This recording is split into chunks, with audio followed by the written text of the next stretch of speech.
Well, I believe all of us has seen the past few weeks these YouTube uh, videos and headlines that the private sale of firearms is going to be banned by the federal government. Okay, and this is something, when I see that in a video, I do investigate it and I go and look to see what the hell they're talking about. And like I said, I'm going to do a video explaining about the sensationalism and everything, and it's very confusing. So, you see, ATF to ban private sales of firearms. All right, so how did this all come about, or what the hell are they talking about, and everything else? And I mean, some reputable guys, some real good channels, people that cover the law, and just Iraqi vet said something about it, and it all stems from an article in Ammo Land. I couldn't find the article, but they got it. Where it all starts is something called the Bipartisan Safer Communities Act. Now, this was a law, okay, it was a bill signed into law back last year. And all of this stems from this bill, because what they did is, all this stuff, look it up, look at the bill, there's all kinds of stuff in there about Social Security, a lot of stuff about domestic violence, red flag laws, and then it comes to where it says in one of the articles they will change the definition of a firearms dealer. Okay, and basically it's a very subtle wording. It says somebody, the way it's worded, somebody whose main livelihood or a business to buy and sell firearms are required to have an FFL.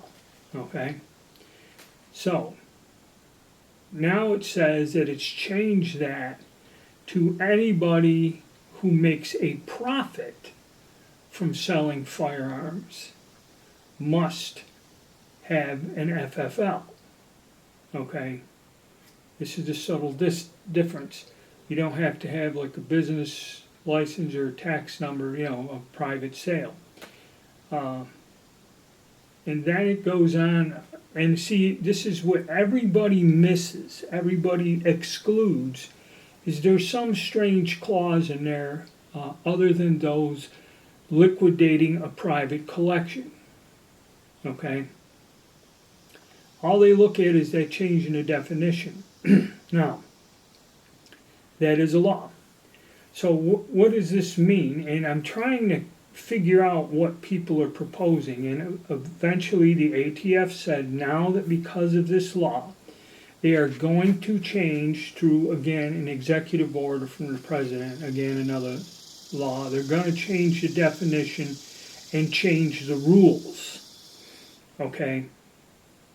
So these mild definition changes allows them to interpret the definition with a new set of rules, which the ATF has been increasing that with everything. They add these new rules. They are not changing the law. They're changing definitions and rulings and how it's interpreted. See, this is the part that confuses everyone. So they said, okay, by the fall of this year, they're going to come out with the new changes or what the new definition means or all this other stuff. And for years, the gun grabbers have been trying to push something called universal background checks. It's something that really doesn't work. And I guess they're interpreting this to where when they come out with this new ruling or change of instructions or whatever, it's going to make it, most people, and see this is where it's confusing, most people say, hey, you must be an FFL to sell a gun.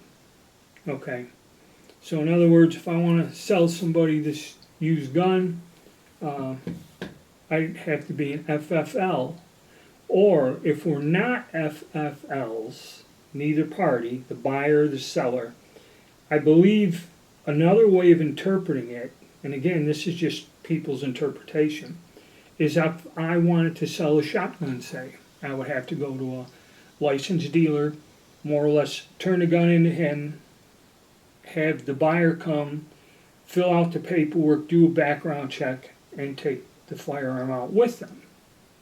Okay.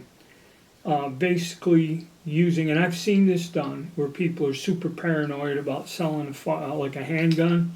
I've seen this here where people have gone, and dealers will do this. Okay, some dealers will. But if you watch my previous video where they're forcing FFL dealers out of work, most of the FFL dealers, they'll do something like that. Like if you go, I've seen it all the time. I go to Sportsman's Warehouse. Someone goes, hey, I want to buy this gun that's on sale, and can I have it sent to your FFL? They tell you they don't do it. They do not do it at any price. You either have to buy a gun in the store, go to their website, search their inventory, and if you find what you want, you can order it, pay for it, it'll be delivered to that store. You pick the store you want it delivered to, and then you go and do the background check, paperwork, and all that other stuff. Okay, because just like this pistol here, which I'm going to review, I bought this for $230 online, and Sportsman's Warehouse has the same identical pistol in a case in their store for $419 or $420. That's why they won't do it. And I doubt they're going to do it, having you come there to transfer something. Generally, it's usually a privately owned shop where the man running the shop will do these things because it does generate money. He does charge you. And if you don't want to buy what he has in the shop, but if you want to order something and get it, then, he will charge you, and it goes anywhere from $20, $25, some places charge you $50 to do a transfer. Okay? So, that's the downside of it, but the reason dealers do it is because they do make money. And something like this would do that. So, when they're panicking and saying all this, all right, nobody knows exactly because the ATF has not drafted the final copy. It's supposed to be out in the fall, explains all the changes and rulings, and then goes into effect, and again, a little political showmanship, by the summer, early summer of next year, which is the election year is coming up. So this is all political, nonsense, and how they're going to do this, and all this fear and anxiety, and nobody even has the final draft or definition of what's going on. Now, yes, I know the anti-gun people would love to have universal background checks, or anybody moving or doing anything with a firearm have to go through some sort of regulation or something where there's a background check. The thing is, realistically, this is a fantasy. With the amount of firearms we've just sold in the past 15 years, there's no way, and with the varying laws throughout the country, to keep track of where these things are, especially long arms. Long arms generally are not restricted. Okay, so once you legally purchase them, where they go or what happens to them is anyone's guess. Okay, so it is unrealistic to think this can be done. It's unenforceable. Okay, number one.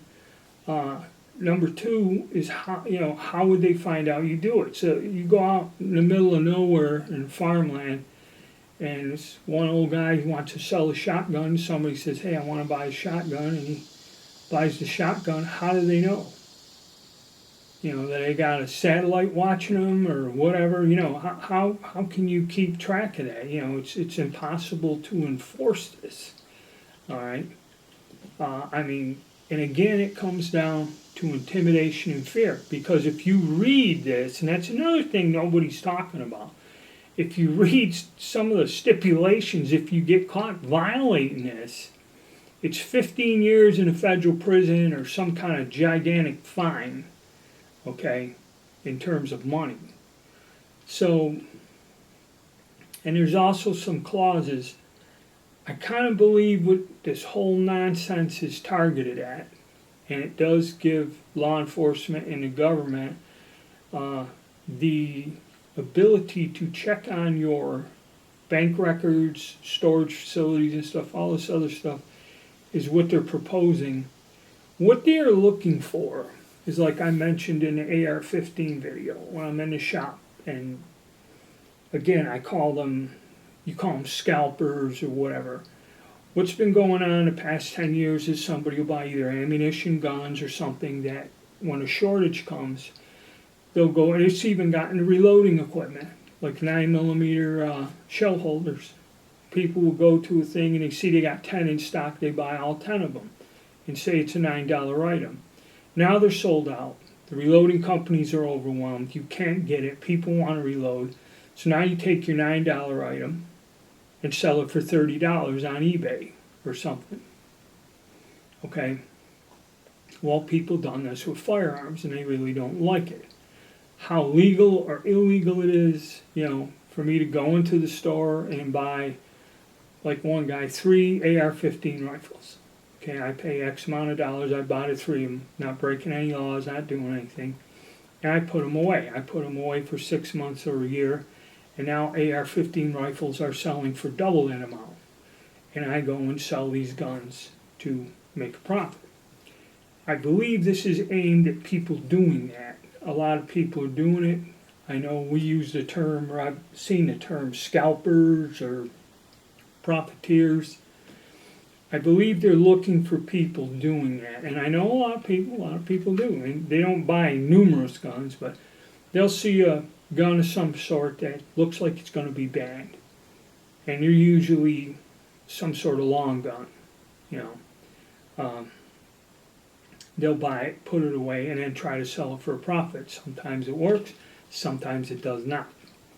Okay, when they had that one rush and everybody was buying everything, they had a clip or mag or, pistol grip or flash hider, buying all these guns up and paying a price, and then 2 years later, there's no law enacted, there's no ban in place, and now the value of these guns have plummeted down to where they're even less than what they were before.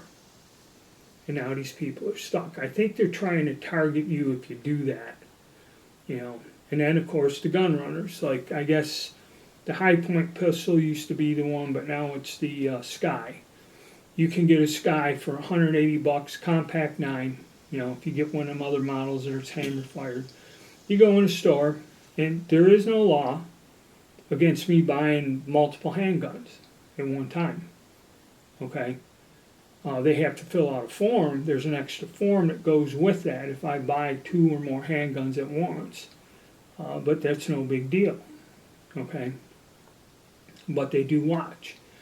There was a guy that bought 5 Sky pistols at one time, and the ATF seen this, and they went looking for him, and they asked him, what are you doing? Because gun runners, like I live in a state, it's no big deal. I can go buy the handguns, I pass all the background checks, and then I buy the guns. But then if I drive to another state, and which is breaking the law, and commit a crime where I sell them to people there for 3 to 4 times more what I paid for it because they can't use it. And generally when you're doing that, these people are going to use these firearms for criminal activity. So you kind of know you're breaking the law big time, okay, crossing state lines, and anybody who will pay 3 times more for something, okay, is obviously up to no good. But there are people that do that, and that's what they call gun running. Okay, people go to states where the laws are a little bit lax, purchase guns, and then drive them to states where they have, very restricted laws, like Chicago. But yet people still shoot each other all the time in Chicago, even though owning a handgun, I guess, in Chicago basically has been outlawed, or you can't buy one in the city limits. So this is the problem, and I think that's what they're kind of going after too. Like I said, if you sell a shotgun to somebody out in a rural area, I don't know how they'll find out or how they prosecute you. But the thing is, for some reason, if they wanted to push it, they could. So that's where the fear comes in. The fear, the panic, the confusion. And I'm going to keep an eye on this. And for right now, well, I ain't going to say don't worry about it because, if they're going to this point and things are going to get strange, you don't know how this can be interpreted. okay, or how it will affect you.